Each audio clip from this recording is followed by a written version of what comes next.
Good morning, everyone. How are we? I'm happy to be here today because I had technical difficulties and it was very difficult getting here this morning. So thank you for joining me. If you are here, howdy, folks. Took me a little bit, but I'm here. I don't know what happened, but I lost my internet this morning. I lost my service. Am I over here or am I over here? I guess I'm here. Today begins a brand new Totally Television Tuesday. Of course, at some point, now that I've started talking, I'm sure one of my dogs is want to get out of the room and come in here and make me get up, basically. So at some point, we may have to go to a commercial and allow me to let my dog out. Such is live TV. That's the way it is. That's the way it's going to be. Yeah. So I'm a little bit fuzzy this morning because of my technical difficulties. I was all ready to go, and then at the very last second, it went kaput. So basically what we're going to be doing on Tuesday mornings is a traditional 1970s style television news program. That's pretty much it. So I'll be discussing news and reviews from the 1970s and 80s. We'll have a whole host of different topics to discuss, and if I can remember, we'll have graphics to go with them. Every once in a while, I'm going to have to switch cameras here, and I think what we're just going to do is we're just going to do a fade. So every once in a while I will do that, and I don't want to fade to white. Maybe I want to do it this way, and that way, and this way, and that way. So there you go. I was watching that news program that was on this morning, and for the life of me now, I cannot remember what the hell it was called. Did I write it down? News Scene from 1976. And it was from the end of January in 1976, which happens to be, I don't know, about 50 years ago, right? So, very apropos. That's appropriate for you Americans. That we are going to be doing this show 50 years from the time we imagine we're doing this show. So thank you for joining me. I am going to read actually we're going to go to a commercial break because we are kind of screwy for time at this point already because of my technical difficulties. So I'm going to go to a commercial break, and when I get back, we are going to start the news. So I will see you in a few moments. Be right back.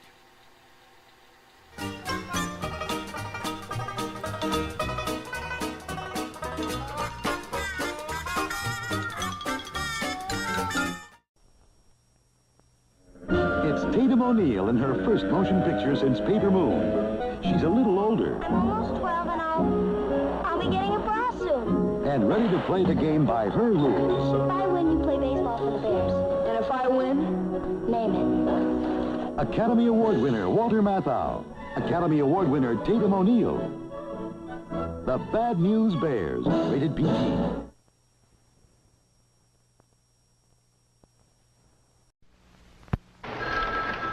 Chicken-lickin'. I'd like... We're closed, lady. My cousin's dropped in. Lady, I'm mopping up. What are you mopping with? What am I mopping with? What kind of cleaner? A liquid. Mix some spick and span. Spick and span. Want to get home? It'll put power in the water. Go over where you just cleaned. But it's clean. Look, spick and span wouldn't leave all that greasy dirt. Hey, thanks, lady. If there's anything I could ever do for you. I have these cousins who dropped in. Spick and span gets the dirt liquid cleaners leave behind. What about Pam? You can tell your mother, Harold. What, Mom? Her job, is it working out? Great, Mother. Just great. But can she still take care of you? Just fine, Mom, really. Forgive me for asking, Harold, but her job, this apartment, so much to take care of. Maybe a maid would help out. She can handle it, Mom. Pam's a genius. I could come over, help with the laundry, no trouble. Is that a new shirt? No, Pam washed it. She used this. Salvo. It sure seems to do a good job. Oh, and tablets. Looks easy. Pam says it makes life a little bit simpler. Salvo. Relax, Mom. No one takes better care of her husband. Oh! Hey, you two talking about me. Simple, sure Salvo tablets. Real help for the busy working woman. No. No. No, no, no. No, I don't like it. No. I don't like it. Yes, they're fantastic. They're just fantastic. Yes, they're beautiful. Yes, I love them. Socialites, the choosy woman's choice.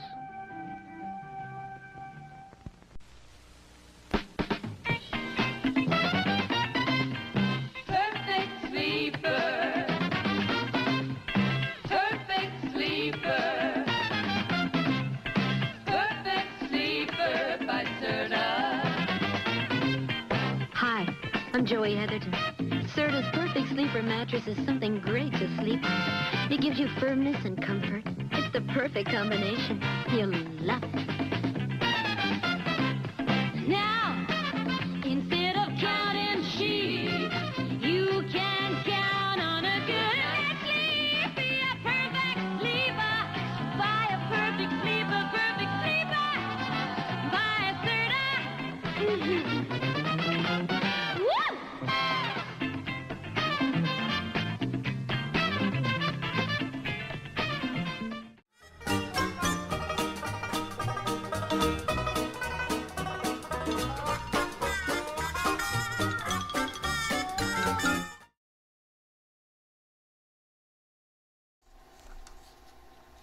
And we are back.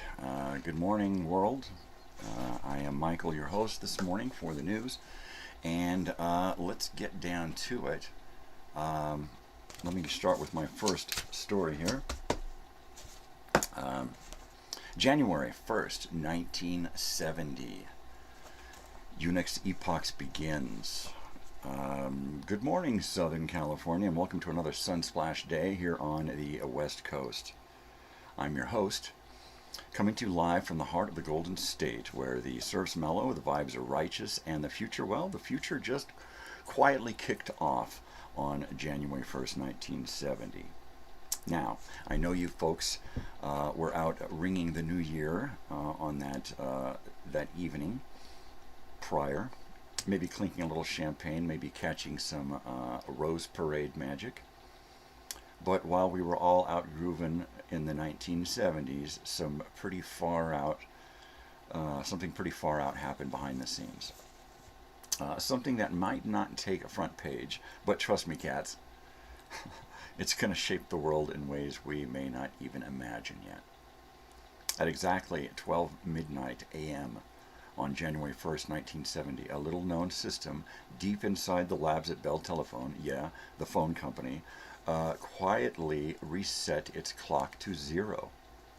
They're calling it the Unix epoch, and it's basically the birthday of a whole new way machines keep time. Now, I know you're thinking, man, why should I care about some eggheads in Jersey fiddling with clocks? But dig this. These guys, Ken Thompson and Dennis Ritchie, they're building a whole new kind of computer system. Something lean, something mean, something that doesn't take up a whole room and need a team of engineers just to say, hi, computer. And this new system, it's just like the heartbeat. Every second from now on it gets counted from this moment, tick, tick, tick, tick, like a cosmic odometer. Picture it like this. Imagine if every surfer in Southern California suddenly agreed that from this moment on, we're counting waves from zero. Every swell, every break, every ride. All measured from one shared starting point. See, that's the key. That's where that's where these computer guys did. Now here's the kicker.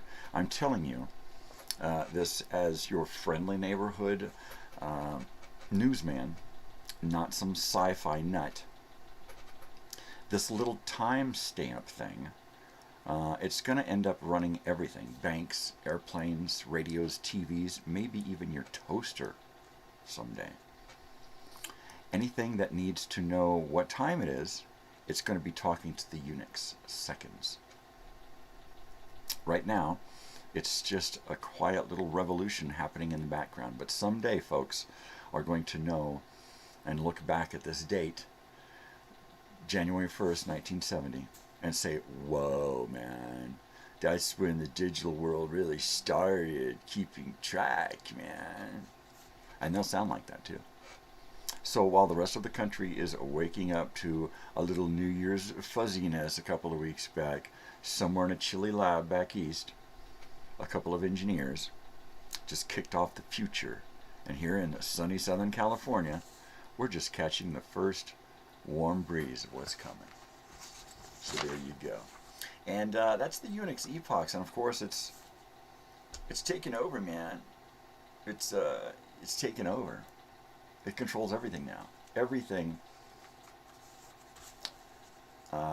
goes to this digital clock. Now, whether or not since then this digital clock has been rebuilt and redesigned and reset, that's where it began. That's where we started living in that digital world, where it controlled everything. Everything. I'm going to stir my coffee and have a sip before we get to the next story here on the morning show, the news program.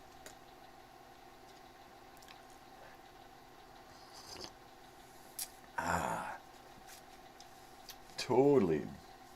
Now, a year and a day later, on January 2nd, 1972,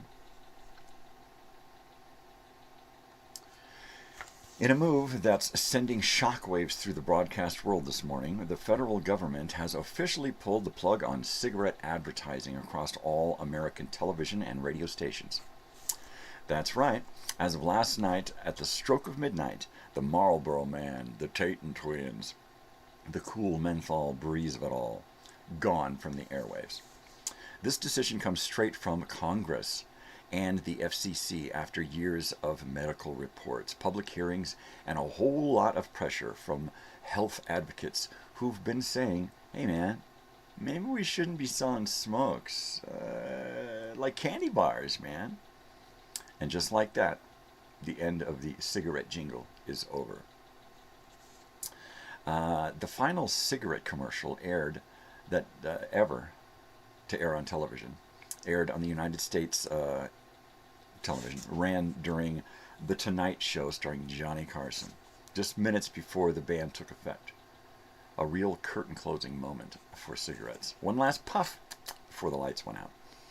Now, this just isn't a health story. This is a broadcast story, a money story, a culture story, all rolled into one, pardon me. Cigarette companies have been some of the biggest spenders in TV history. They particularly bankrolled half the shows we grew up on. With them gone, networks are scrambling to figure out who's going to fill in that ad space. Some folks say, we'll just see more public service announcements. Others say beer companies are about to have their day in the sun. Boy, were they right. But here's a real twist. This is one of the first times the government has ever stepped in and said, hey man, maybe the airwaves shouldn't be used to promote something that can actually hurt people. It's a sign of the times, man. The 70s are rolling in with a whole new vibe. More health conscious, more tuned in, more aware of what we're putting in our bodies. And make no mistake, This is going to change the sound of American broadcasting. No more smooth-voiced announcers telling you which brand is recommended by doctors. No more cowboys riding across your screen selling you rugged independence in a pack. And no more cartoon mascots making smoking look like a Saturday morning adventure. Nope, it's all gone. It's all gone, people. You can still buy cigarettes. You can still smoke them, if that's your scene. But the days of being sold a pack of smokes between innings during your favorite sitcom, those days are officially over. And here in Southern California, where the air is crisp and the beaches are wide open, and the health craze is just starting to catch fire, maybe that's not such a bad thing. Maybe this is the first step toward a cleaner future. Totally. And that is January 2nd, 1971. They just totally gave up on cigarettes, man. They said, no way, man. No way. It's over. It's over. All right. Well, we're going to slip ahead a little bit in 1971 to February 9th. Just before dawn in Southern California on February 9th, when the world shook hard enough to change the world, or to change the way America thinks about earthquakes forever. This is the story of the San Fernando earthquake, better known as the Sylmar quake. A moment when the ground didn't just move, it rearranged. It rearranged the future. It's 6 a.m. in San Fernando Valley. Most people are still sleeping. Radios are quiet, TVs are off, and the only thing annoying, and the only thing anyone expects to feel is the warmth of the blankets. And then, boom, a violent jolt, like a freight train slamming into the foundation of every home in the valley. A magnitude 6.5 quake, shallow, direct, and unforgiving, ripping through the bedrock beneath Sylmar. This wasn't a gentle rolling quake. This was a snap, a whiplash. The kind of seismic punch that throws you out of your bed before you even know what's happening. Street lights flicker out, power lines whip like jump ropes, water mains burst, and in the darkness, the sound, the deep grinding roar, the earth itself groaning like it's tearing open. I was there. I was little, but I was there. The damage is immediate and shocking. The Olive View Medical Center, a brand new state-of-the-art hospital, sees entire wings collapse. Stairwells shear off. The building literally falls apart in sections across the valley. Veterans Administration Hospital suffers catastrophic destruction, one of the deadliest structural failures in California history. Freeways buckle. The I-5 and the 210 twist like a ribbon. The lower Van Norman Dam cracks so severely that officials fear it could burst at any moment. Imagine that. And imagine reservoir perched above the valley, damaged, unstable, and threatening to unleash a wall of water on hundreds of thousands of people. Crews race to drain it before aftershocks finish the job. And speaking of aftershocks, they keep coming, dozens of them, some strong enough to knock down what the main quake left standing. I feel like the Hindenburg announcer. But here's the thing about the Sylmar quake. It wasn't just destruction. It was a wake-up call, a turning point, a moment when California and the entire country realized that modern buildings weren't as modern as we thought, that earthquake-proof didn't mean anything if the standards weren't strict enough. Out of this disaster came some of the most important seismic safety reforms in American history. New building codes, new hospital construction standards, new engineering requirements for freeways, dams, and critical infrastructure. The paper. The Sylmar quake didn't just shake the ground, it shook the system, forcing lawmakers, architects, and engineers to rethink everything. And I had to check my numbers there. And here's something people forgot. This quake also changed emergency medicine. The chaos at Olive View and the VA hospital exposed how fragile hospital systems were in the disaster. That led to new protocols, new training, and new expectations for how medical centers prepare for the unthinkable. But beyond policy changes, beyond the engineering lessons, there's the human side, the stories of people who crawled out of the collapsed buildings, who dug out rubble with their hands, who stood in the streets with in their pajamas, while watching the sunrise over a valley that looked like a war zone. People who realized in that moment the community is the only thing that doesn't crumble. The Sylmar quake wasn't the biggest quake in California ever had. It wasn't the deadliest. But it was one that forced the future. It made California safer. It made America smarter. And it reminded us that the ground beneath us isn't the thing that we should trust the most.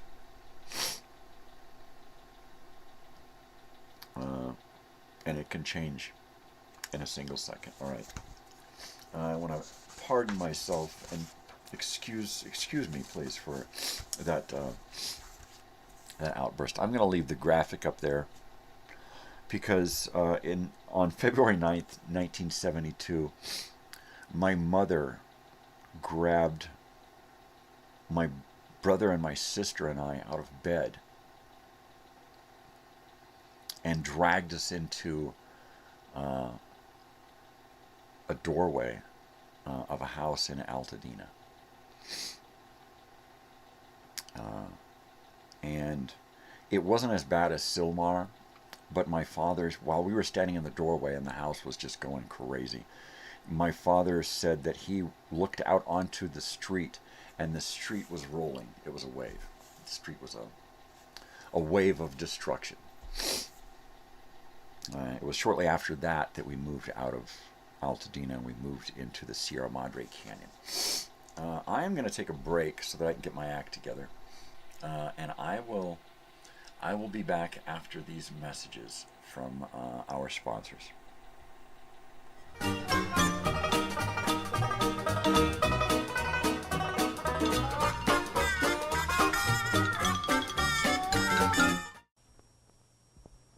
Academy Award winner Tatum O'Neal is the secret weapon of the Bad News Bears, the most improbable team that ever played ball. And when Tatum plays baseball, she really plays baseball. Walter Matthau, Tatum O'Neal, together they make it happen. The Bad News Bears. Rated PG.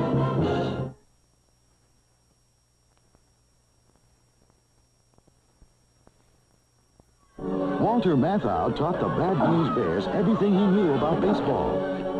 To win, the Bears really need a miracle. Academy Award winner Tatum O'Neal is their miracle. Academy Award winner Walter Matthau is their coach.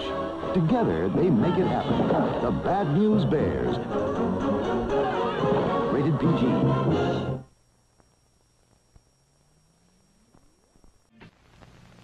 I'm June Lockhart, and I've served a lot of fried chicken to my family. But fried chicken can be a little greasy. That's why I'm so happy with shake and bake. You shake and bake. No frying. So your chicken comes out crispy, but not greasy like fried chicken. You could really taste the difference. Crispy, but not greasy like fried chicken. Shake and bake. It's better than frying.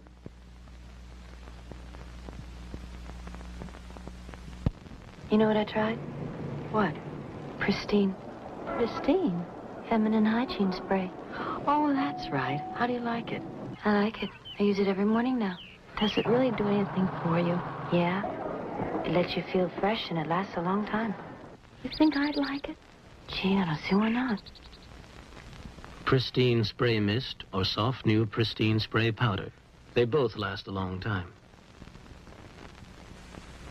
I regret to announce a Philco sale.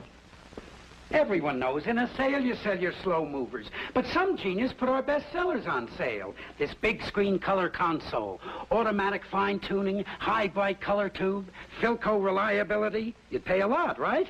Well, save your money. It's now on sale for under $480. I think I'm going to be sick.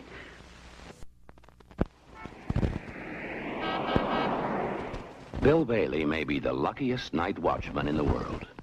For a few hours, he's got Woolworth all to himself. For wandering, browsing, fun shopping. There's always something new. What now? The Magnus chord organ. The only musical instrument that anyone can play in minutes. Even Bill, who can't read a note of music, will be playing hundreds of his favorites. Just follow the keyboard numbers and push the chord buttons here. He's onto it now. You know the whole Bailey family can have fun with this. Hey, what an idea for Bill Jr.'s birthday. At prices as low as $29.95, anyone can be talented.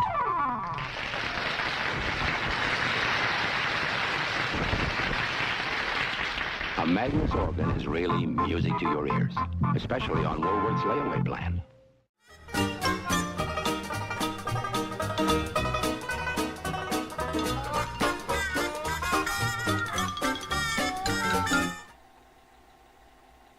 And I'm back, people. Here I am. I'm happy to be here, babies.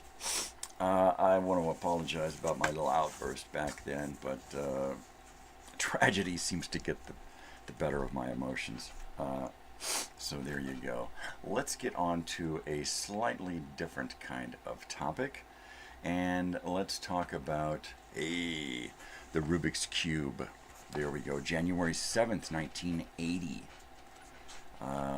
A cultural news this morning. A colorful little puzzle has officially arrived on American shores store shelves. One that will soon become the hottest craze of the decade. The Rubik's Cube, invented in Hungary by Professor Ennio Rubik, made its U.S. debut in January 1980. And within months, it's in toy stores everywhere, classrooms, coffee tables, even on television shows and movies. The cube looked deceptively simple, 6 sides, each with 9 colored squares. The goal, twist and turn each side until it showed a solid color. But anyone who tried it quickly realized it was maddeningly difficult. Solving it required logic, patience, and sometimes a bit of luck. For many, it became less a toy and more a test of endurance. Hey, there we go.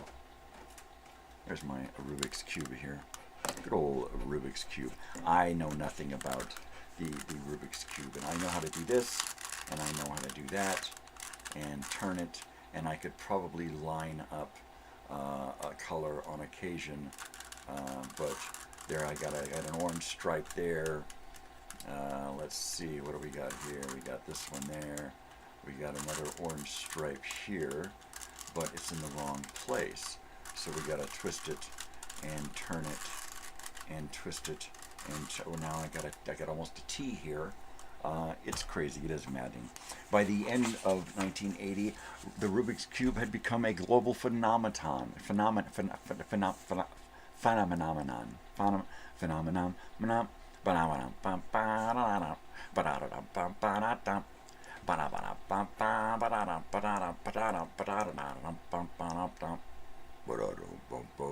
Shut up. All right, by the end of 1980, the Rubik's Cube had become a global phenomenon. Competitions sprang up, books and guides were published, and speed cubing became a sport in its own right. I just saw it on Stranger Things the other night. The cube wasn't just a puzzle. It was a cultural symbol representing the mix of fun, frustration, and fascination that defined much of the 1980s. Teachers loved it as a tool for problem solving. Parents loved it as a distraction for the restless kids. And kids, well, they loved it for showing off that they finally cracked it. The cube even found its way into pop culture, appearing in movies, commercials, and music videos as shorthand for the decade's obsession with clever design and mental challenge. And there is that, the old Cubert, the old Rubik's Cubinator there. I never got into it. This is my daughter's Rubik's Cube. I really could never. I've got a tea here, so now I've got an orange tea, and I have to figure out how to get the rest of this over there. So now I've got more than just the tea. So if I move this one here, bring this one here, that one there, then I've got an H. All right. So now I have to get this guy there like that.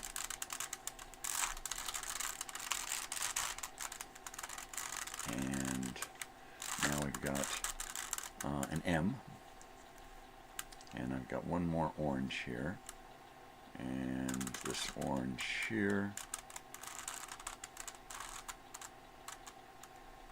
is impossible.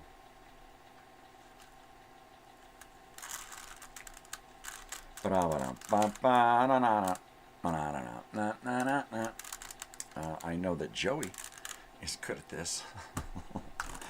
At least it says he used to be, and he will futz around with it occasionally when he's here. All right, let's get on to story number 5 this morning before we head off to another commercial break. All right, here we go. Let's see, January 9th again, this time in 1983. In television news this morning, a brand new world of music, color, and underground magic opens its doors. On this day, HBO premiered Fraggle Rock, Jim Henson's bold experiment in children's programming, a show designed not just to entertain, but to teach cooperation, empathy, and global understanding. This series introduces viewers to a vibrant underground world filled with Fraggles, Doozers, and Gorgs. A 3 species living side by side, each with their own culture, conflicts, and quirks. It was whimsical, yes, but it was also quietly profound. Henson wanted to create a show that could help stop war, and he did it with songs and humor and heart. The Fraggles danced, sang, and explored. The Dozers built intricate constructions that the Fraggles happily ate. The Gorgs lumbered around, believing they were the rulers of the universe, and above it all was Doc and his dog Sprocket, representing the human world just beyond reach. What made Fraggle Rock revolutionary was its international design. Each country airing the show replaced Doc with the local equivalent, a lighthouse keeper, a baker, a tinkerer, making the series feel native wherever it aired. It was children's television with a global heartbeat. Basically, it was a great show. You can still find Fraggle Rock bopping around on TV on occasion. We are going to go to you know what? Let's do some more TV news, and then we'll go to a commercial break. How's that? We don't want to leave you just hanging, right? Let's see. Let's go to 1974 and January 15th. All right, and let's do. In television news this morning, America took its first nostalgic step back into the 1950s. On this day, ABC premiered Happy Days. Happy Days, Happy Days, Happy Days. A warm, upbeat sitcom that would become one of the most beloved shows of the decade. Set in Milwaukee and centered around the Cunningham family, the show followed teenager Richie, his best friend Patsy, and the coolest guy on television, Arthur Fonzie Fonzarelli, who kind of often wore kind of a sweater like this when he was in his first season. Let's see. Though Fonzie wasn't intended to be the star, audiences immediately gravitated towards his leather jacket, his swagger, and his signature. Ayy. The series arrived at the perfect moment. In the mid-1970s, America was dealing with political turmoil, economic uncertainty, and cultural shifts. Happy Days offered comfort, a simpler world of drive-ins, jukeboxes, and of teenage adventures.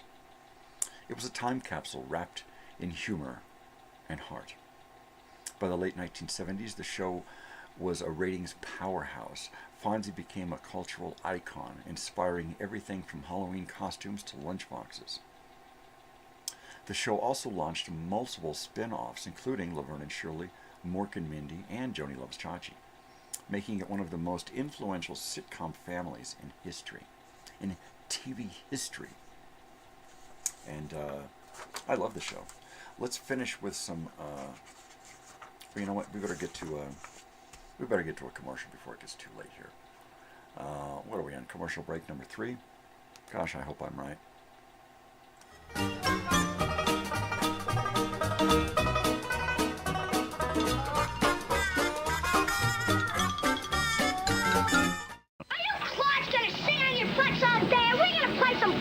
Friday night, the biggest bunch of baseball misfits, the Bad News Bears, are back in training. I thought they were sending us bears, not pygmies. If the Little League Bears took you by storm before, then their hilarious antics will strike a winning note again as they blunder their way into your hearts. Here we go again. Let's play ball. The Bad News Bears in Breaking Training, the no-holds-barred comedy premiere, Friday, 8:35 on 7.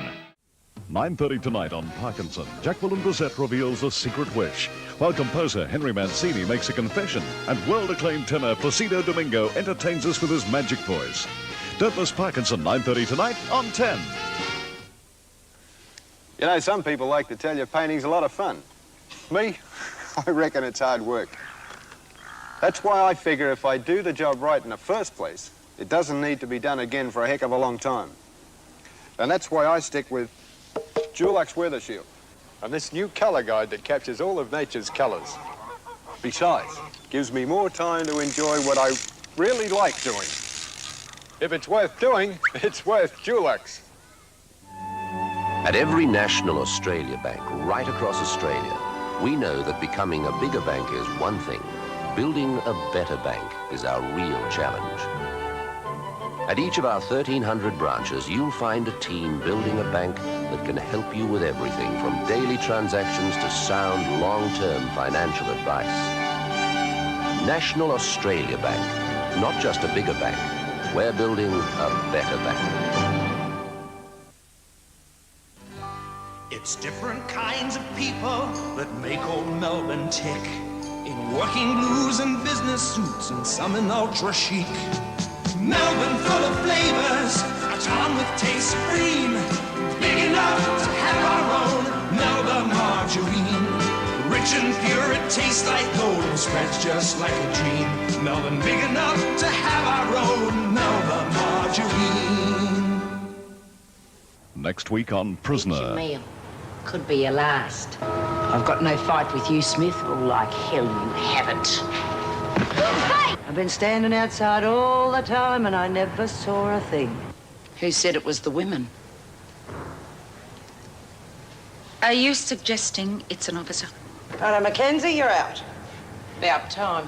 Looks like the women are pleased you're out too. Already hung the decorations. 8:30 next Tuesday on 10.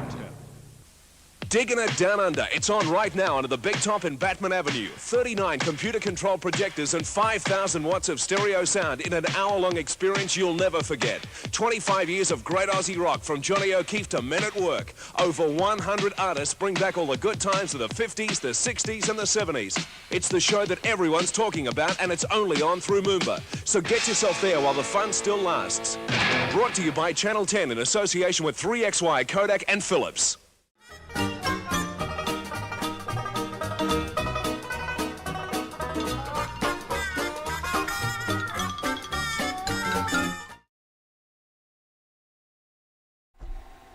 pardon me, and pardon me.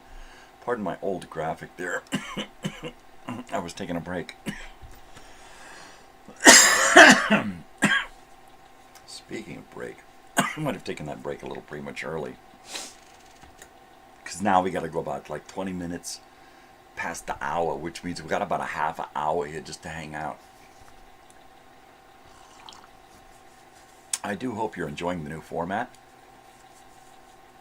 The news and whatnot. Let's talk a little bit about format this morning and what's going on. Yesterday we had Monday Movie Memories, and we talked at great length about Jackie Earle Haley and his film career during the 1970s and 80s.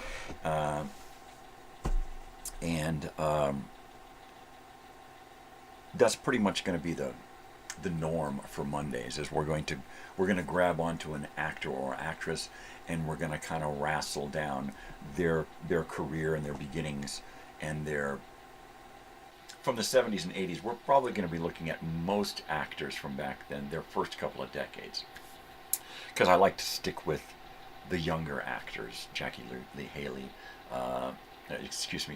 Earle Haley, Brooke Shields next week. Soon after that, we'll be doing Tatum O'Neal and Jodie Foster and Scott Baio and all the other kid actors from back in my day. And that's going to be a lot of fun, because we can not just look back at the words, but we can actually look at some videos and some photos and stuff.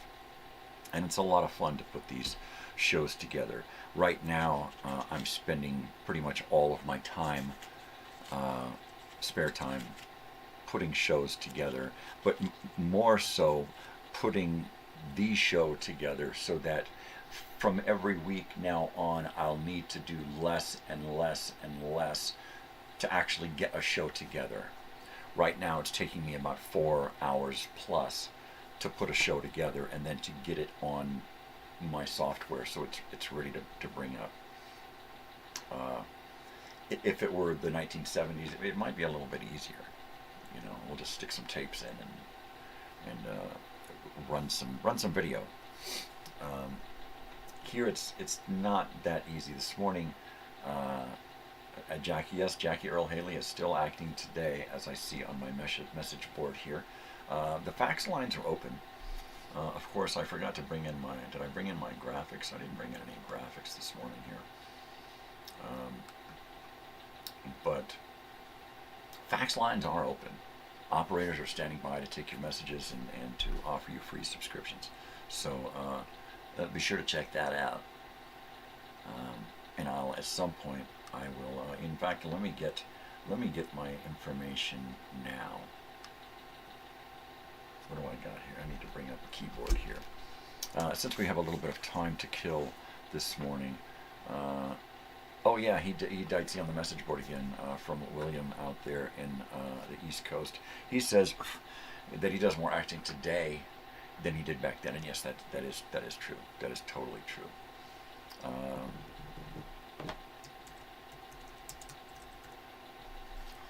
It is. I see him. If you don't have social media, but I see him on social media constantly, and it's just crazy. Wait a second. I think I know what I'm doing. I think I actually know what I'm doing. Oh no, I don't. I thought I did. Hey, there it is. Graphics. Yeah. Hey, there's a good graphic. There you go. Let me put this down where it should be. Down in the TV. There you go. So call now to get your free subscription to the old channel Rooney here. All right. So there you go. There's that. I can move this out of the way. I'll probably bring in some more of those graphics later when I got the time. Let's see. So the new format. tomorrow is probably going to be my favorite day of the week because I get to be an old-time DJ from the 70s. At some point, I will be spinning an actual turntable here. Once I figure out what 45s I can play. And I may have to actually dig out an older player and play some 78s, because that's where most of my stuff comes from. So I'm going to be doing a 1970s, mid-70s style show, something 50 years ago. And I'm going to be talking about the DJs and the radio stations and the music of that period. But I'm going to be playing music from 50 years before, so that we have an actual 100-year time jump. So I'm going to be playing 1920s and 30s jazz music alongside discussing the 1970s and 80s. So I think it's a really neat contrast, and I hope that it works. Let's see, he was in the, it's Stephen King, of course, yep. Yes, I see on the message board that William says he was in some Stephen King stuff, Dark Tower, 2017. Yeah, he's really come into his own. He's just now he's just a powerhouse. You cannot stop the guy. And I saw him in RoboCop 2013 or something, and he was friggin' awesome. Matthew McConaughey as a villain. Right on, I'm gonna kill you now. Watch out, I'm gonna kill you now. Right on. That's right. I'm gonna kill you. So anywho, Wednesdays we're gonna play old time commercials, news broadcasts. It's just gonna be a radio booth, basically. And we are going to be here in the booth and spinning wax and having fun here in Southern California. It should be awesome. It should be really awesome. I'm really excited about Wednesday because I've done this show before as Nighttime Nonsense and Nostalgia, a show that I aired for either one long season or 2 seasons. I did a weekly show that was, I would do a morning show, and then in the evening I would come back at 5 and do an evening show and do the radio for every night, and I did that for like a month or 2, and it was crazy tough to keep doing that every night, to come up with shtick and music and all that, but I enjoyed doing it. So I moved it to just one night a week, and I did it on Fridays, which was my father's old time slot back in the 70s when he was a DJ. And it was a lot of fun to do that. So I thought I would bring that back and I wanted to do it as another evening show, but I'm not ready to do evenings. I think I'm going to stick to mornings. In fact, I think I'm going to start up a Saturday morning show and a Sunday morning show to kind of fill in the gaps. But for now, Old Time Radio Wednesday is going to be an actual old time radio show. Sometimes I'll offer up my own news that I'll dig up from the past. Most times I'll just find broadcasts and air them. Commercials are fun. I'll eventually make my own commercials and station identifications and that kind of stuff. I want to keep things live, and I want to keep things kind of free form, which brings me to my first topic for Old Time Radio Wednesday. Tomorrow is BMR, B. Mitchell Reed. He is a DJ from the 60s and 70s that changed the way we listen to radio, the way DJs give us radio. Looks like William's going to the theater.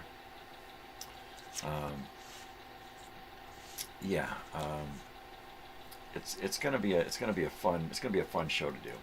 So I can't wait to do my radio show. And I don't have to talk to the camera. I don't have to do any of this stuff. I don't even have to come up with copy because it's freeform radio.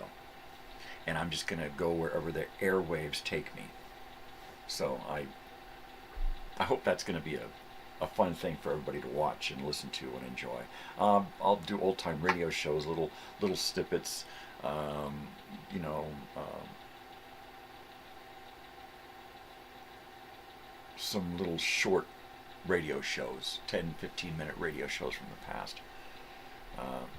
Mainly we're going to play a lot of jazz music. We'll do a section called Grateful Dedications, where at the beginning of in the first hour somebody can give me a grateful dedication.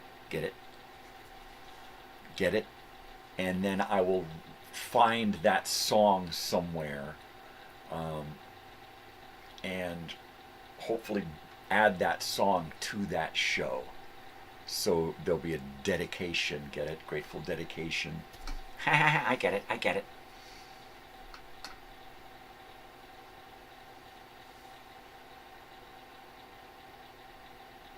Well, Williams, I guess, seems to have enjoyed that that movie that he saw, a movie in the future.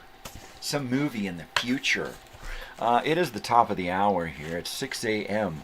on the Pacific West Coast. I'm Michael, your host this morning, coming to you live from EBS Network. And we are here. We are here to bring you the news. And this morning we are going to continue with what I like to call entertainment news. And more entertainment news. And more entertainment news this morning. NBC leaned into their lighter side of law enforcement with the premiere of The Misadventures of Sheriff Lobo, a comedy action spin-off of BJ and the Bear, no less, that took viewers deep into the fictional Orleans County, Georgia. Sheriff Elroy P. Lobo, played with gleeful charm by Claude Akins, one of my favorite actors. I love Claude Akins. He's a hell of a guy. He was a small-time lawman who schemes, shortcuts, and has questionable judgment. They made him both the hero and the headache of his own department. Good old Sheriff Lobo. The premiere episode set the tone immediately. Lobo wasn't corrupt in the dark, gritty sense. He was more of a lovable hustler, a man who wanted to keep the peace, but also wanted things to go his way. Preferably with as little effort as possible. His deputies, Birdie and Perkins, tried to keep up with him, often becoming the unwitting victims of his half-baked plans. They sound like a Ralph Cramden, doesn't he? The result was a show that blended slapstick humor with car chase stunts and that kind of rural charm that defined a whole corner of late 70s television. What made the premiere memorable was its energy. It didn't pretend to be prestige drama. It didn't try to be socially important. It was pure entertainment, bright, fast, and just a little ridiculous. And audience responded. They liked the idea of a sheriff who wasn't perfect, wasn't polished, who wasn't even particularly organized. Lobo was human, funny, and strangely endearing. So there you go. There's Sheriff Lobo, and that takes us out of entertainment news this morning. And I should probably have some little graphics that pop up that say entertainment news this morning. It's a work in progress, people. It is a work in progress, people. My pre-show this morning, we had a news program from Florida, from the college or the university out there in Florida, and it was called News Scene from 1976, and I urge you to go back and watch the first. Well, it's its own little morning show this morning, because right about the time that it ended and I was going to go live, my internet died. So I had no service to come here. The satellites were going wonky on me, so I couldn't come to you via satellite. All right, we are going to do some weather news this morning. And let's see. January 3rd, 1979. Berlin, Warsaw, Stockholm. This is from Joshua Tree, California here.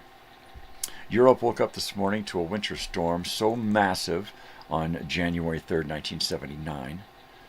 So massive, so relentless, that entire countries seemed to grind to a halt. On this day, a blizzard swept across northern eastern Europe, burying cities under mountains of snow. Freezing rail lines solid, and turning highways into long, silent roads of abandoned cars. In West Germany, the storm arrived like a curtain, dropping over the landscapes. Snow fell so heavily that visibility shrank to a few feet, and winds whipped the drifts and into sculpted walls that swallowed cars, fences, and even small buildings. Berlin's buses stopped running, trains froze in their tracks, airports shut down as snowplows fought a losing battle against the storm's constant assault. Further east, Poland was hit even harder. Temperatures plunged, roads vanished, and entire villages found themselves cut off from the outside world. Soldiers were deployed to clear paths, deliver supplies, and rescue stranded travelers. In some regions, the snow piled so high that people tunneled out of their homes like miners emerging from the earth. Scandinavia, already accustomed to harsh winters, found itself facing a storm that pushed even seasoned northerners to their limits. Swedish and Denmark reported whiteout conditions that made navigation nearly impossible. Ferries were canceled, schools closed, and the cold, sharp, dry, and unrelenting settled in like a permanent guest. What made the blizzard of 1979 unforgettable wasn't just the snow or the cold, it was the scale. It wasn't a local storm, it was a continental event stretching from the North Sea to the Soviet border, affecting millions of people at once. Europe did not just experience winter, it was swallowed by it. Wow, that is pretty heavy.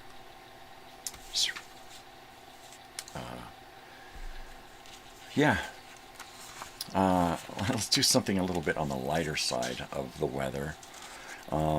January 14th, 1978, Stowe, Vermont.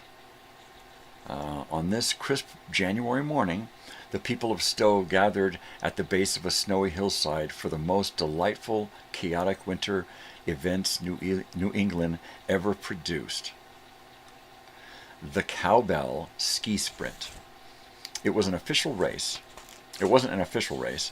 It wasn't sanctioned by anyone. It was simply a tradition, a loud, joyful, slightly unhinged celebration of winter. The rules were simple. Bring your own skis, preferably homemade.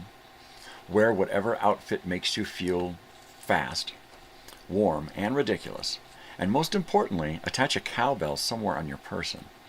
The louder, the better. Some racers tie bells to their boots. Hey, you take care out there. I just got a message from William. He's got to go. Take care. Some racers tie cowbells to their boots. Others strap them to their helmets, jackets, or poles. One man arrived with a full string of barn bells slung across his chest like a marching band drum harness. The race itself was a downhill sprint, short, steep, and icy. You stay weird, brother. Short, steep, and icy, even icy enough even to make experienced skiers think twice. When the starter shouted "go," the hillside erupted into a chorus of clanging metal, and dozens of racers launched themselves downhill, bells ringing, wildly with every wobble, turn, and near disaster. Some competitors glided gracefully, others pinwheeled, tumbled, or slid sideways like overturned furniture. The crowd roared with laughter and encouragement. Bundled in wool coats and holding steaming cups of cider, kids chased runaway skis, dogs barked at the noise, and every so often a racer would cross the finish line upright, triumphant, and somehow still ringing. The winner didn't get a trophy, just a hand-painted wooden cowbell and bragging rights until next winter. But in Stowe, that was more than enough. That's pretty cool. I like cutesy stories. That's pretty cool. I guess we can do some more. If we want to call these sports stories, let's call this sports stories, right? My father, now he used to go to one of those weird sporting events that was kind of a local phenomenon. And maybe I'll try to dig something up by the way of the Over the Line Festival. The Over the Line Festival was a baseball type game played by three-man teams. And the field of play was a long rectangle. And you had somebody who batted, and there was a catcher, and there was a pitcher, and there was an outfielder. And that was it. And there were bases, essentially, but there were only 3 players on each team. And that was it. 3 strikes, you're out. Done. I have some noise going out there, probably from the trash man. Ooh, it's a trash man. And so we'll dig up the rules and regs on that too. And see if we can't bring something like that into next week's television broadcast. There we go. But it was one of those weird shows, and he started going there when he was attending the University of California in San Diego, UCSD, and he started going to the Black's Beach, the nude beach, and he started going to the other little beach events and stuff, and finally wound up there at the Over the Line Festival, and eventually it was held out on Festival Island, and it was, you had to kind of go out on this little stick of a road that was built up out of the water, and you go out to this sandbar of an island that was just kind of hills, and they would set up out there and they would play these games on these sandy fields of play. It was really quite ridiculous, all of it. Not as ridiculous as the Moon the Amtrak Festival. Moon the Amtrak was the same type of weird thing, only it was exactly what it was. People would show up at the Mugs Away Saloon, and I'm writing this down because as I remember it, I have to write it down, or I will forget it. So people would show up at the Mugs Away Saloon and line up along the Amtrak rail, all right? And they would line up there, and when the train would go by at 80 miles an hour, people would drop their drawers and they would moon the Amtrak. And this was a local, it probably still happens, it's a local phenomenon. It's crazy how this started and how this happened, right? And I went to it once. My father would go annually and take pictures and hang out and take pictures of asses. Of course, because by his standards, if the women are going to drop trow, well, he wanted to be there, So mainly when he went to these events, it was to rub up against these beautiful women. And, he was an old perv. But he exposed me to these weird, bizarre events. And so the Moon the Amtrak, and that wasn't just, zoom 80 miles an hour. By the end of the Moon the Amtrak day, which happened at a saloon, and it happened all day, and they posted the schedule, and everybody would watch the clock, and they would announce, all right, it's time to go out there and moon the Amtrak, and everybody would go out, and they'd moon the fucking Amtrak. right? And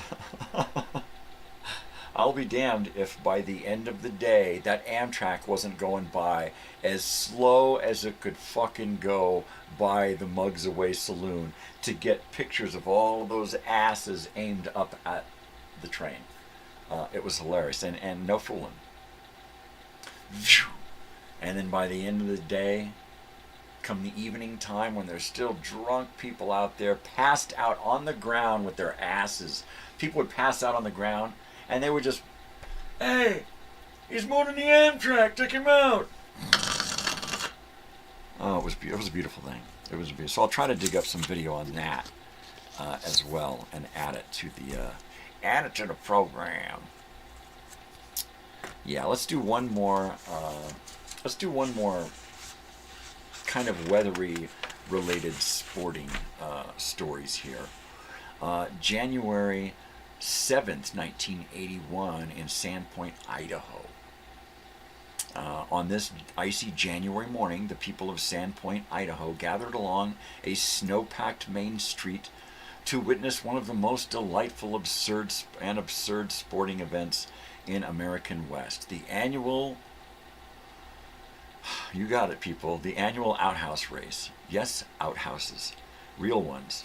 Or at least real enough to pass inspections. Teams spent weeks building their entries, each one mounted on skis or old sled runners, decorated with everything from Christmas lights to political look-alike, slogans to hand-painted cartoons. Some looked like frontier shacks. Others looked like science fiction pods. One year, a team even built theirs to resemble a giant roll of toilet paper. The rules were simple. One person had to sit inside, two had to push. That's it. And everyone had to try not to crash into the snowbanks lining the street. The race itself was a glorious mess. Competitors sprinted down the course, slipping, sliding, shouting, and laughing as their homemade contraptions wobbled dangerously from side to side. Spectators cheered from behind steaming cups of cocoa, bundled in parkas and wool hats, their breath rising in clouds as the outhouses barreled past. Some teams took it seriously, training like it was the Olympic event. Others treated it like a moving comedy sketch, wearing costumes, tossing candy to the crowd, or blasting music from a portable radio strapped to the roof of their vehicles. And every year, without fail, at least one of the outhouses tipped over, usually to thunderous applause. Here in California, the idea of watching an outhouse, racing outhouses down a snowy street feels almost surreal, really. While the sun warms the desert and Pacific rolls gently along the coast, Idaho is out there turning winter into a slapstick festival of creativity, courage, and questionable engineering. All right, that is going to do it for me for a few minutes, and I am going to go to a commercial break, and we have commercial break number 4 coming up. So I will be right back. Please stand by. Don't go away.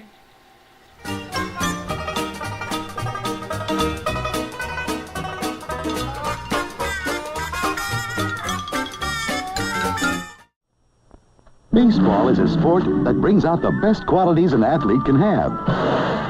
Grace, style, skill, precision. A team that has all of this and more is the Bad News Bears, and what they do to baseball is a national disaster. The Bad News Bears, all they need is a miracle. Rated PG.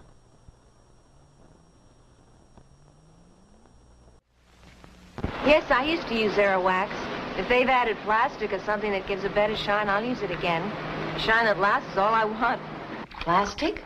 Sounds good. Well, I've got a light-colored floor, and the brand I use now makes it yellow. So if the Aerowax people add more plastic and it won't yellow, great. I like the idea of plastic. Introducing new Aerowax. with 50% more plastic. Ladies, we heard you. Daphne's desserts are so original. Look at her pie. Upside down. How clever. Had to show off my flaky bottom crust, thanks to Crisco. Crisco? Crisco's the shortening that blends in easy. That makes a real flaky pie crust. Look, flaky even on the bottom. Think I'll try it. Upside down pie. Crisco, silly. For pie crust that's flaky, even on the bottom, use all vegetable Crisco. The best fresh ingredients are what make Betty Crocker potato dishes taste so good. For au gratin and scalloped, tender russet potatoes, tangy cheddar cheese, celery, and just the right blend of spices and herbs. And for crisp and tender hash browns, a touch of mild sweet onion, discover Betty Crocker au gratin, scalloped, and hash brown potatoes. They taste great because they've got great things in them. Now, but my plane. This will only take an instant. Oh, it's an instant iced tea test. Right. How does it taste? It's okay. How about this? I think I like this one better. It's got a lot of flavor without being bitter. That's new Lipton Instant Tea. A new, smoother blend of lighter teas. New Lipton Instant Tea. Try it. We know a little place in the American far west where Charlie Briggs chops up the finest prairie-fed beef and tastes... This is a lot of shit, you know that.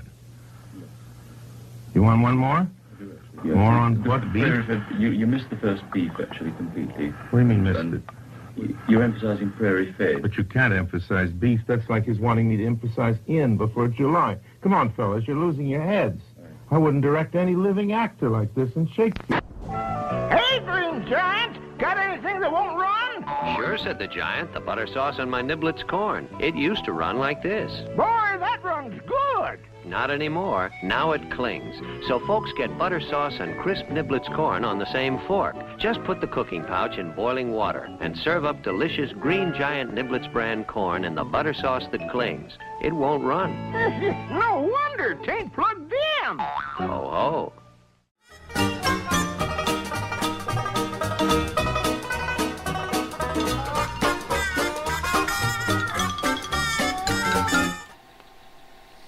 And we're back. Thank you for coming back with me this morning. I've got about 4 stories left for the next 40 minutes or so. So we're gonna kind of cruise through the rest of the morning here, and we can talk more about the format coming up, the new format that will be continuing this week. Let's go ahead and do that now. Let's talk about some more new format stuff. Thursdays is Throwback Thursday, and I was kind of up in the air as to what I was exactly going to do with Thursdays. I know I wanted to keep it similar to what we're doing today. Keep the Tuesday and Thursday. I wanted to stay with the T and stay in the television thing. So I'm going to do another television broadcast on Thursdays, similar to today. We'll have commercials and video and slideshows and stuff happening.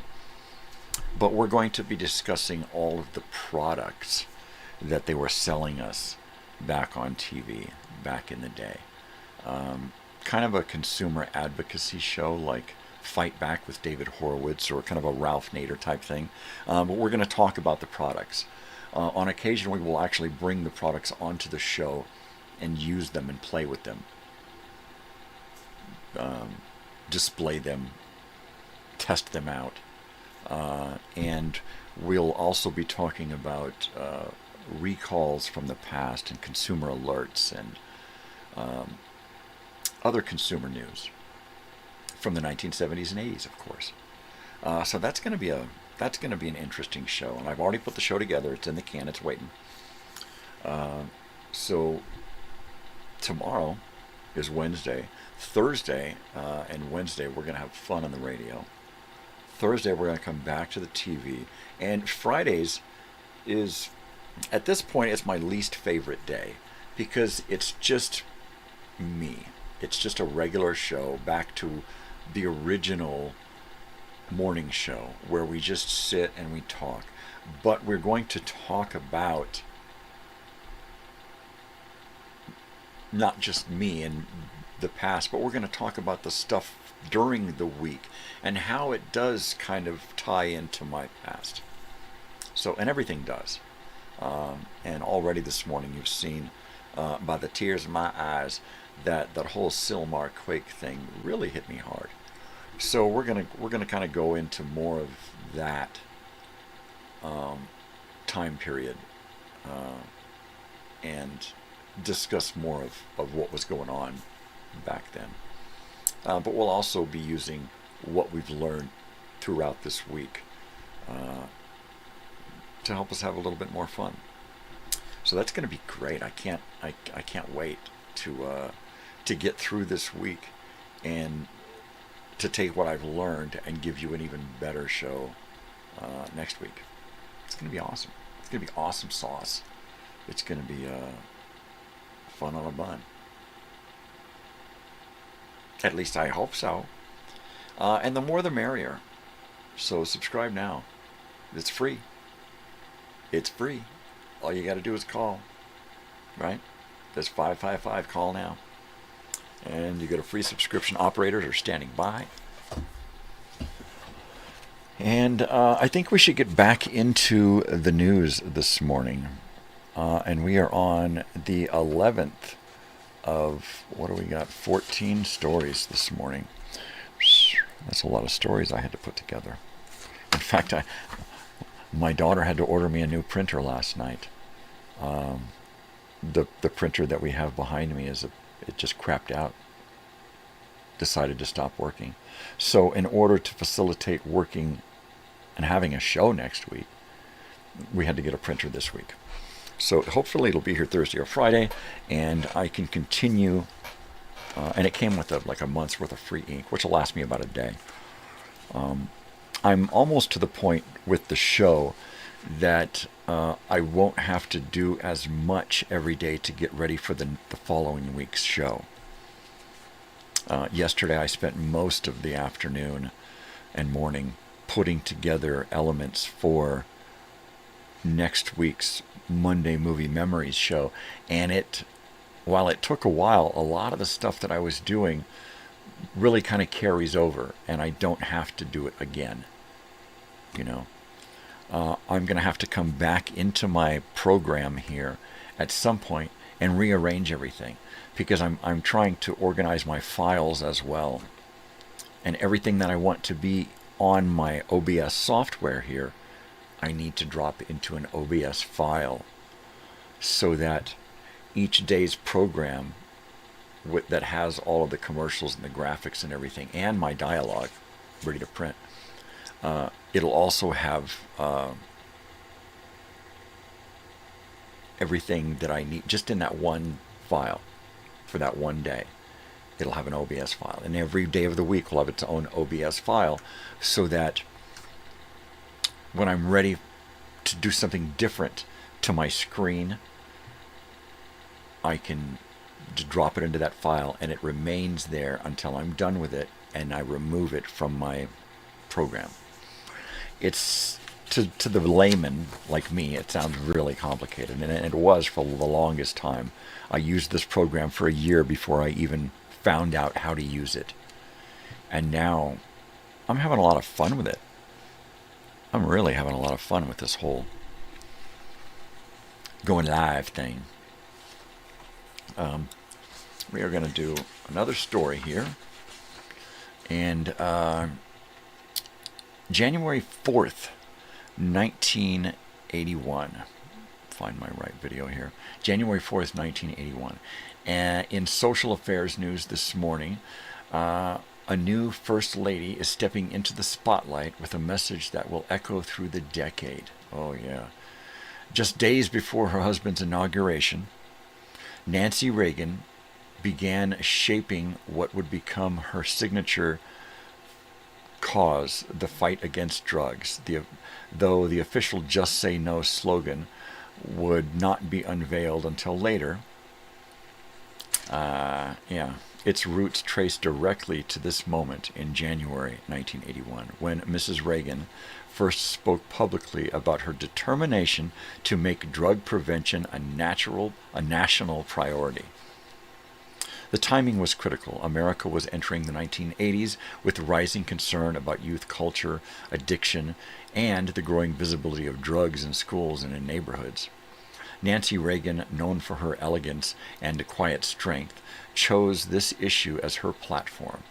She believed that prevention, teaching children to resist peer pressure before addiction began, was the most powerful weapon society had. And she was determined to make that message the most powerful weapon, to make that message not just in Washington, but in classrooms, communities, community centers, and living rooms across the country. Her early remarks in January 1981 were simple but striking. She spoke of the dangers facing young people, the importance of family guidance, and the need for a clear, memorable message. That message would soon crystallize into the phrase, "Just say no," a slogan that would become one of the most recognizable catchphrases of the decade. By the mid-1980s, it would appear on posters, commercials, school programs, and even television shows, turning Nancy Reagan into a cultural figure as much as a political one.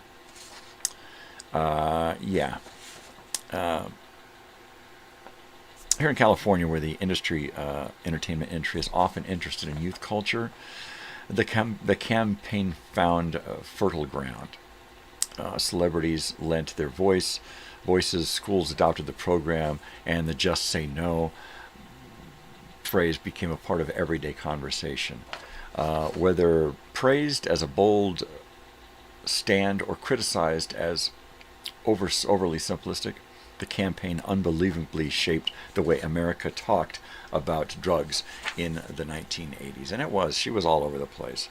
I remember there was a Disney video, a movie made by the Disney Corporation for schools that was "Just Say No," and it may have aired on TV, and I think I have it lying around in one of my raw video files. But it was a Disney produced "Just Say No" video with Disney stars in it, Disney stars of the day, and I think it was late 80s, may even have been early 90s, but it was what do you call it? Propaganda? Yeah, the usual propaganda.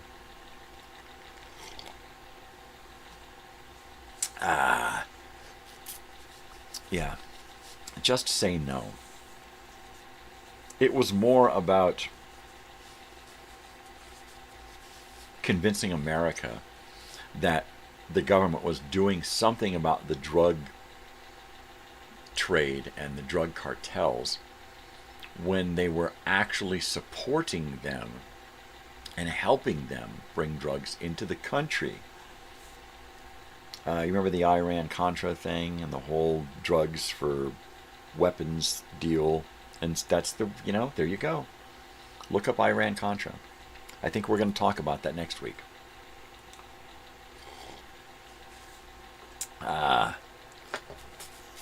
So tune in next week.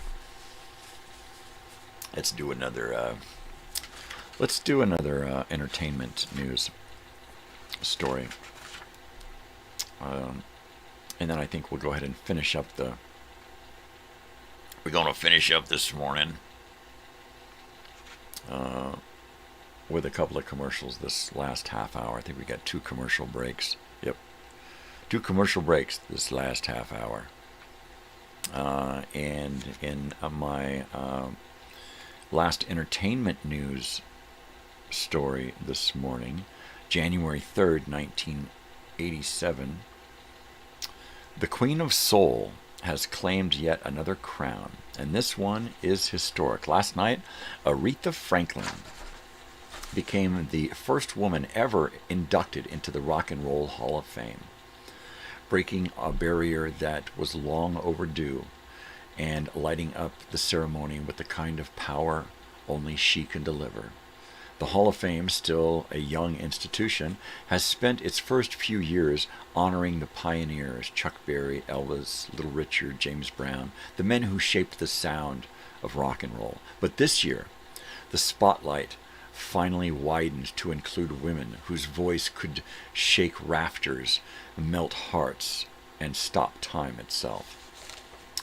Aretha stepped onto that stage in Cleveland with the grace of royalty and the fire of a woman who earned every inch of her legacy. When she accepted the honor, the room rose to its feet, musicians, producers, executives, legends, all paying tribute to a voice that defined an era. And what a voice. From Respect to Chain of Fools, from Think to You Make Me Feel Like a Natural Woman. Aretha Franklin didn't just sing songs, she transformed them. She fused gospel, soul, blues, and rock into something unmistakably her own. Her music wasn't just entertainment, it was a force of nature, a cultural shift, a declaration of strength and identity. Baby. The Hall of Fame committee made it clear rock and roll isn't just guitars and leather jackets. It's attitude, it's emotion, it's truth. And nobody delivered truth like Aretha Franklin.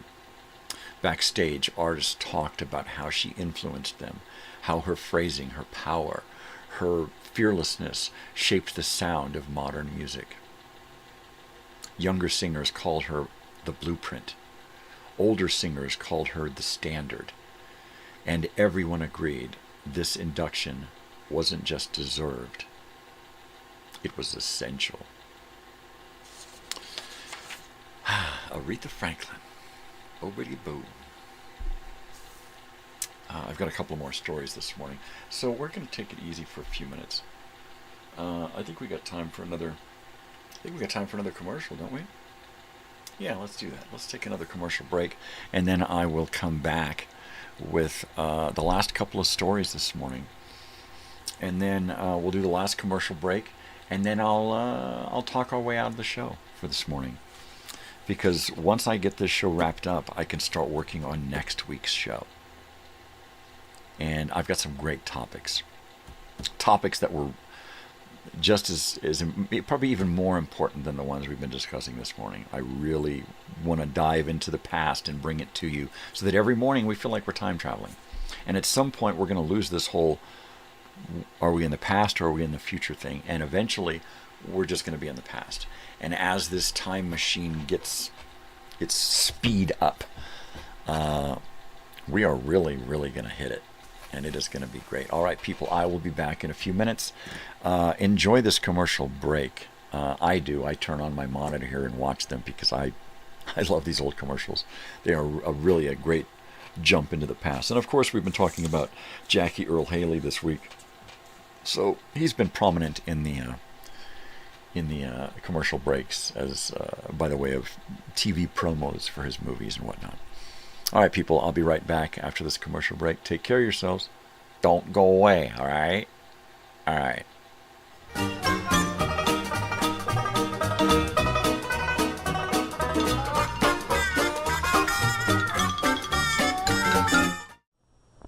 Baseball is a sport that brings out the best qualities an athlete can have. Grace, style, skill, precision. A team that has all of this and more is the Bad News Bears, and what they do to baseball is a national disaster. The Bad News Bears, all they need is a miracle. Rated PG.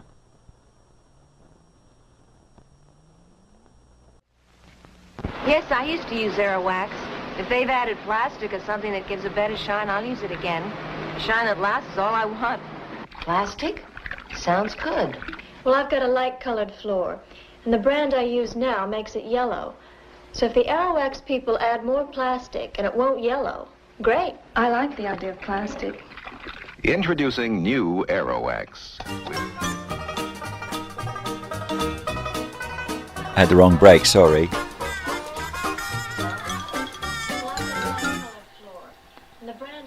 Academy Award winner Walter Matthau. It's the most ridiculous thing I ever heard of. Academy Award winner Tatum O'Neal. I'm almost 12 and I'll be getting a bra soon. Rolling Stones, 11 years old.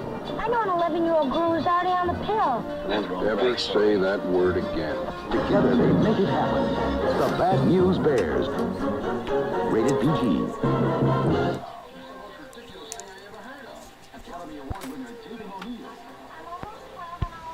How sporting of Bernard Altman to make their pure wool sweaters machine washable. Look for them with the wool mark label at Rothschild's. After testing thousands of different varieties of corn, Del Monte discovered number 216. It builds up great natural sugar content and tender corn kernels. Yet every year, Del Monte tests over 1,500 different varieties trying to better it. I don't know why. How can you beat corn like this? The more you know about corn, the better for Del Monte.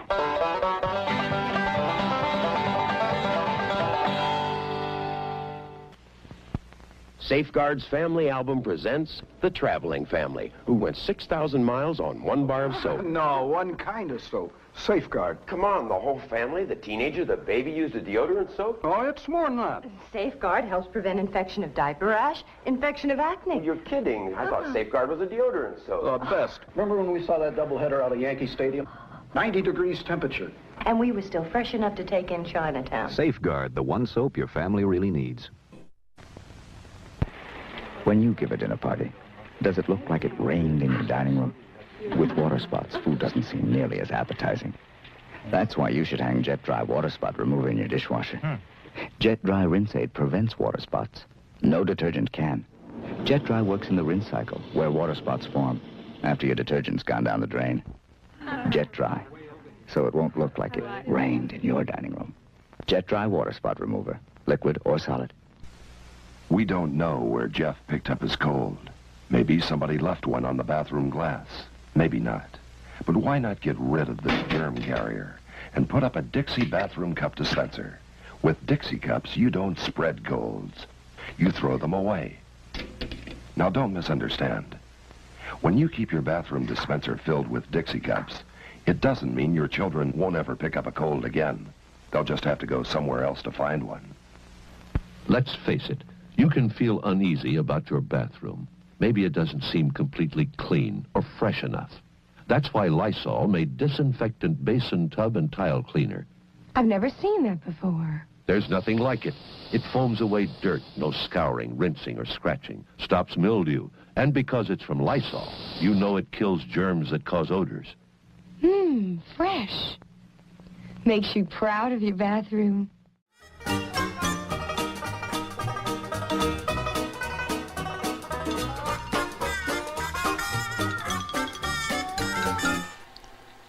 And that's live TV, people. My little mistakes there are going to happen from time to time, but that just makes it all the more real. Because as I've said in the past, not only is my show organic, but it is probably the realest reality show out there. That's it. Yes, sir. You heard it from here. You heard it from me, live. This is the realest show out there. Yeah. I can't wait till tomorrow, till the radio show. It's going to be so much fun. Playing music. I get to play music. Oh, that's going to be great. All right, people. Let's continue with this news and get this over with. And then we'll go to another commercial break and then wrap up the show. How's that? All right, so let's do this. This is kind of like entertainment news, I guess. Well, it is. It is. January 14th, 1977, Los Angeles, California. On this winter day in Los Angeles, just as award season's microphone is on, just as award season was starting to heat up, one of the great actors of his generation collapsed and never got back up.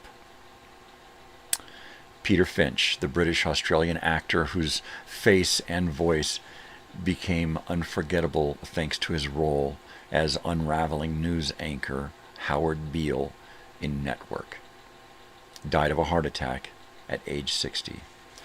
He began doing the usual Hollywood thing, interviews, appearances, playing the part of the working actor right in the center of the town that finally understood how good he really was.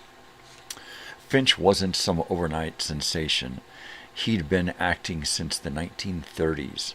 Stage, radio, film, building one of those careers that serious actors whisper about with respect. 5 BAFTA awards, a reputation for depth and subtlety, a kind of lived-in presence on the screen that made even his quiet moments feel dangerous. Network changed all that from quiet admiration to global recognition. As Howard Beale, the mad prophet of the airwaves, Finch gave a performance that the cameras just happened to catch. When news broke that he had died, right here in Los Angeles, in the very city that had just finally given him the role of a lifetime, the industry froze. Publicists, producers, and actors who had been talking about campaigns and buzz suddenly found themselves talking about mortality instead. Radio and TV dropped in clips of that now legendary speech, "I'm as mad as hell, and I'm not going to take this anymore." The words hit different now, less a slogan, more like a goodbye. 2 months later, at the Academy Awards, Peter Finch became the first actor to ever win a posthumous Academy Award for Best Actor in Network. Honored for a performance he never got to see the world fully celebrate.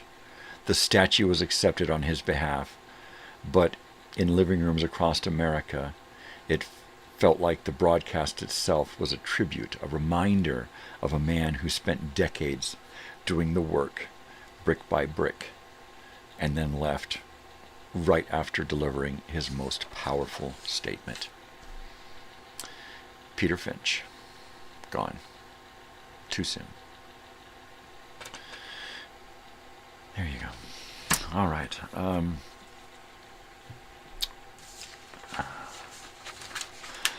And we have one more news story this morning. Dateline, January 24th, 1977, Los Angeles, California. On this heartbreaking January day, Hollywood woke up to the news that, yes, Freddie Prinze, the young magnetic comedian who had become a household name almost overnight, had died at just 22 years old. His passing wasn't just tragic.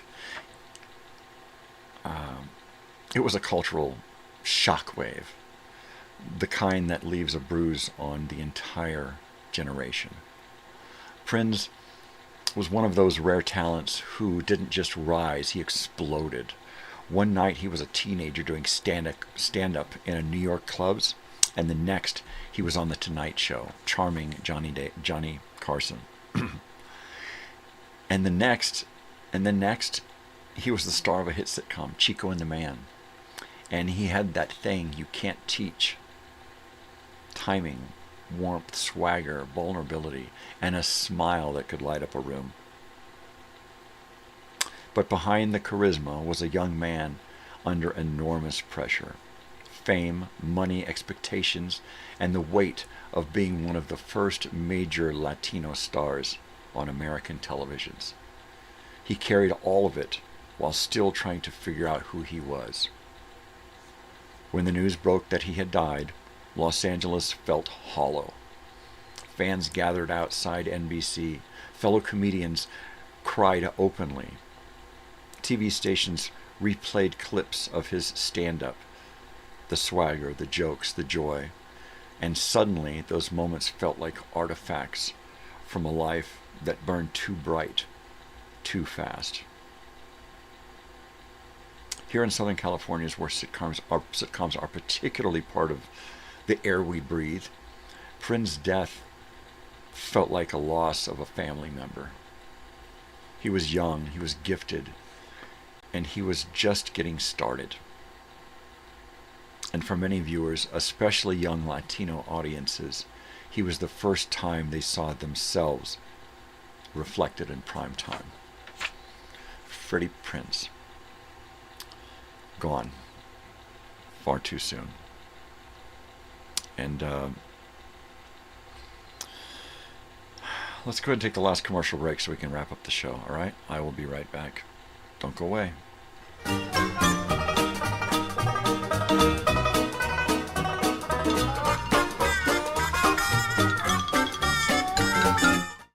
Friday on Fantasy Island, 8 is Enough's Grant Goodeve goes for the most dangerous movie stunts ever dared. And Angie's mom throws the deadliest cream pie ever to hit Fantasy Island. Then the original movie bears are back in a brand new movie, The Bad News Bears Breaking Training. Tomorrow. You know, burpee seeds are amazing. We breed them for bigger yields, earlier picking, even sweeter taste. It's all in the seed. So before you plant your garden,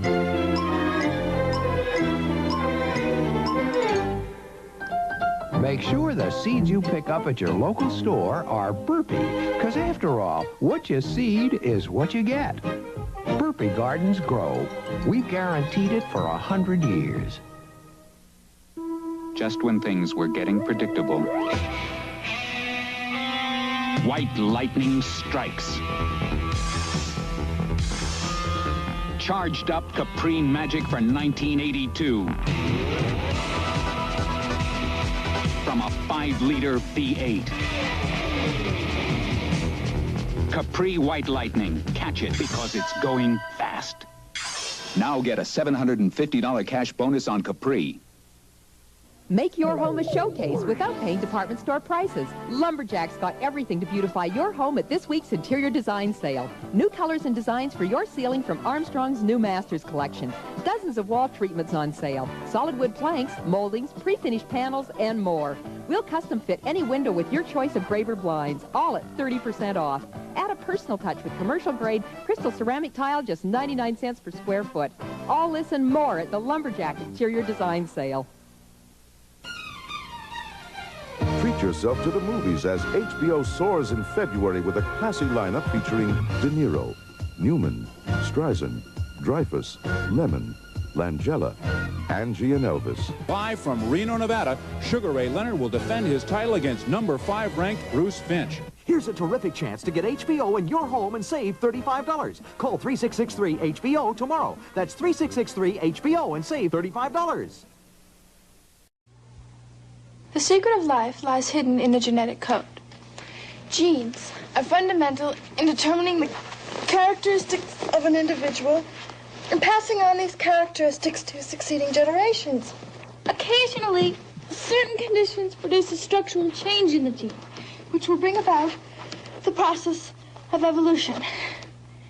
This may occur in one or more of the following ways. Firstly, by selective mating, in which a single gene type proves superior in transmitting its genes to future generations.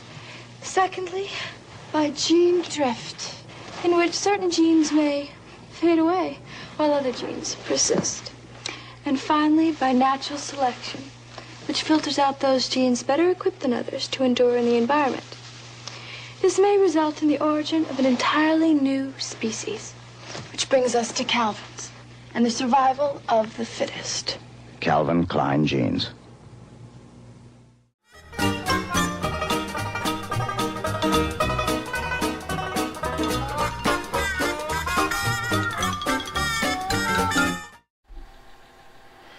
And we are back. And with that last commercial break, we can see that next week our special actress topic is going to be Brooke Shields. So Monday we're going to talk extensively about Brooke Shields from the 1970s and 80s, and we are going to kind of drift through Brooke Shields the rest of the week, and then kind of wrap it up on the end of the week next week, kind of tying the whole Brooke Shields experience and her movies and how that kind of affected the world around me, and how it kind of shaped movies and TVs and myself and my friends and everything. that's what movie and TVs did, and music. It shaped us, especially when we were young and shapeable, right? So while that does it for all of our topics today, I do want to let you know that tomorrow we will be back for Old Time Radio Wednesday. And be sure to tune in for whatever pre-show that I have decided for us, which is probably going to be an old-time radio show. And then we'll drift into the morning show and do an old-time radio broadcast and play music and talk about DJs from the past. And tomorrow's DJ topic is going to be BMR, B. Mitchell Reed, from KMET back in the 70s. He changed the way DJs do their job. He instituted freeform radio where you could just come on and talk and then do the next thing and then come on and talk more. And DJs became more like friends in the room than guys on a radio. And BMR did that. And tomorrow we're going to look into to BMR's career as a DJ. And then, of course, Thursday, we're going to look at some products from the past. Most especially, we're going to look at Simon, the electronic game. And we'll play with it. We'll talk about it.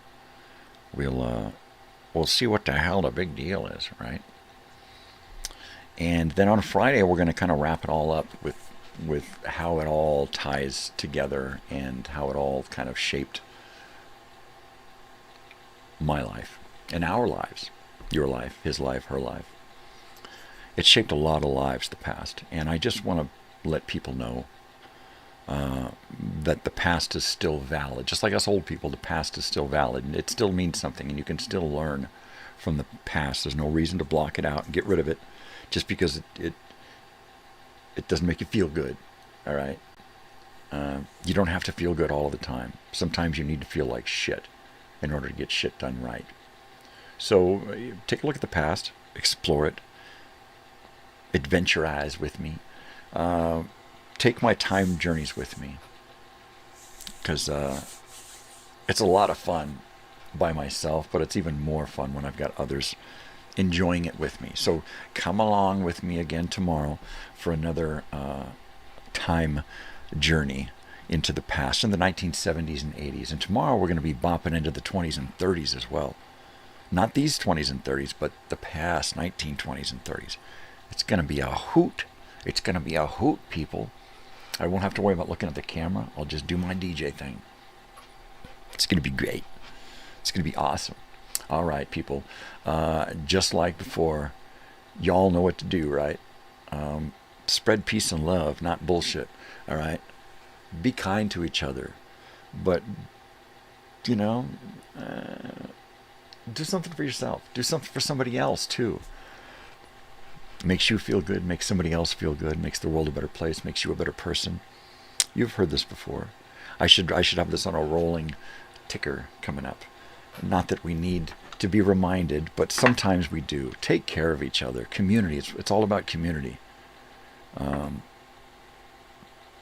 Doing that Silmar Quake story this morning, I was busted up. It was about people and community, and I think that's what should really stand out in everybody's day, is people and community. And I think if we did that more, the world would be a whole lot better place. All right. So peace, love, respect. Take care of each other. Take care of yourself. Do something nice. Have fun.